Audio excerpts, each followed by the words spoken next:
नमस्कार बच्चों, कैसे हो आप और कैसी चल रही है आपकी पढ़ाई? बढ़िया बढ़िया। तो आपने रीडिंग किया।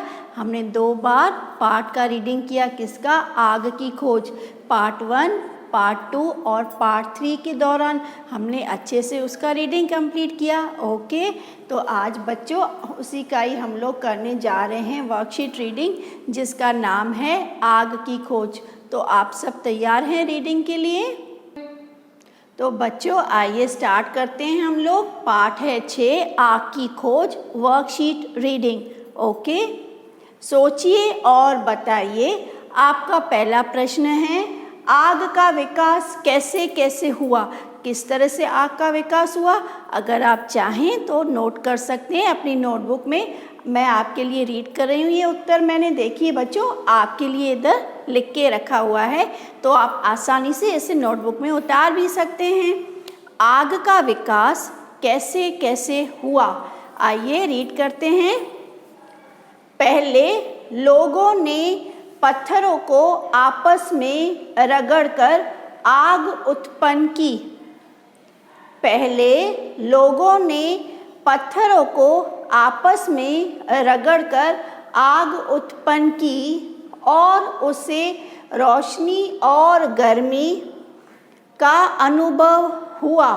वह धीरे धीरे आग के उपयोग को समझता चला गया और दिया सिलाई द्वारा आग को पैदा करने की तरकीब निकाली और इस तरह आग का विकास हुआ।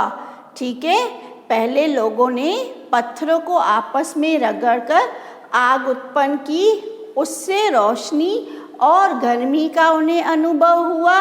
वह धीरे धीरे आग के उपयोग को समझता चला गया और दिया सिलाई द्वारा आग को पैदा करने की तरकीब निकाली और इस तरह आग का विकास हुआ। दूसरा प्रश्न है, आप आग के बारे में क्या जानते हैं? बच्चों आप आग के बारे में क्या जानते हैं? कैसे खाना भी बनता है, रोशनी भी मिलती है। बड़े बड़े जंगलों में आग जलाकर जब जो शिकारी लोग होते हैं वह जंगली जानवरों को भी भगाते हैं। तो ये उत्तर आपको अपनी सूझबूझ के साथ लिखना है। आप आग के बारे में क्या जानते हैं? ओके, आग की खोज ने आदमी को सर्दी से कैसे बचाया? आग की खोज ने आदमी को सर्दी से कैसे बचाया? आग की खोज ने आदमी को गर्मी देकर सर्दी से बचाया। ठीक है। दूसरा है, दिए गए वाक्यों में सही या गलत का निशान लगाइए। ये जो स्टेटमेंट हैं, ये जो वाक्य दिए गए हैं आपके सामने, क्या वे सही हैं अथवा गलत? देखते हैं। पहले दुनिया में चारों ओर घने जंगल थे। आपने रीडिंग किया? यस, ये पहला वाक्य है आपके बुक में। पहले दुनिया में चारों ओर घने जंगल थे, तो ये होगा राइट। दूसरा है, आज हमारे लिए आग जलाना बहुत ही मुश्किल काम है। क्या वाकई मुश्किल है? नहीं ना, तो ये क्या होगा? गलत जवाब है, गलत स्टेटमेंट है। तो आप कौन सा चिन्ह लगाएंगे? रॉन्ग का। तीसरा है, आग की खोज प्रकृति पर मनुष्य की बहुत बड़ी जीत है। करेक्ट? ओके।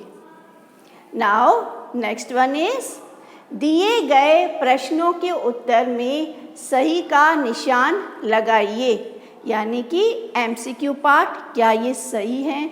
सही है स्टेटमेंट पे सिर्फ और सिर्फ जो एक ऑप्शन है उस पे ही आप टिक करेंगे, सारों पर नहीं। तो पहला है, पहले आदमी कहाँ रहता था? मकान, जंगल में अथवा घर में? मकान में, घर में अथवा जंगल में? तो आप कहाँ लगाएंगे निशान? यस, जंगल में। दूसरा है, आदमी को आग से किसका अनुभव हुआ? आदमी को आग से किसका अनुभव हुआ? अंधेरे का, रोशनी व गर्मी का अथवा ठंडक का? बताइए, आपको अच्छे से आ रहा है? Come on, I am waiting for you. अंधेरे का अथवा रोशनी व गर्मी का? Correct, yes. तीसरा है, दिए गए प्रश्नों के उत्तर लिखिए। आदमी ने पत्थरों के छोटे छोटे टुकड़े क्यों किए? जंगली जानवर को मारने के लिए आदमी ने पत्थरों के छोटे छोटे टुकड़े किए। ओके। दूसरा है, आदमी ने किस पत्थर से आग पैदा की? आदमी ने चकमक नामक पत्थर से आग को उत्पन्न किया अथवा आग पैदा की। यदि आग नहीं होती तो क्या होता? लिखिए, यदि आग नहीं होती तो क्या होता? यस, आपको अपनी सूझबूझ से ये जवाब देना है। ये प्रश्न आपको अटेम्प्ट करना है अपनी सोच समझ के हिसाब से, ठीक है? सोचिए, समझिए और उचित मिलान कीजिए। सोचिए, समझिए और उचित मिलान कीजिए। वह भोजन, दूसरा है एक मांस, इधर है का और की, फिर है खोज में भटकता था, टुकड़ा आग में गिरकर भून गया। वह भोजन की खोज में भटकता था। एक मांस का टुकड़ा आग में गिरकर भून गया। एक मांस का टुकड़ा आग में गिरकर भून गया, ठीक है? तो ये था आपका व्याकरण और textual worksheet based on chapter 6 आग की खोज। ओके, और आपको सारे प्रश्न उत्तर सिर्फ और सिर्फ अपनी नोटबुक में लिखने हैं। Don't worry, I will send you all the textual answers in your teams. Okay, so आज के लिए इतना ही। हंसते हुए मुस्कुराते हुए नमस्कार बच्चों।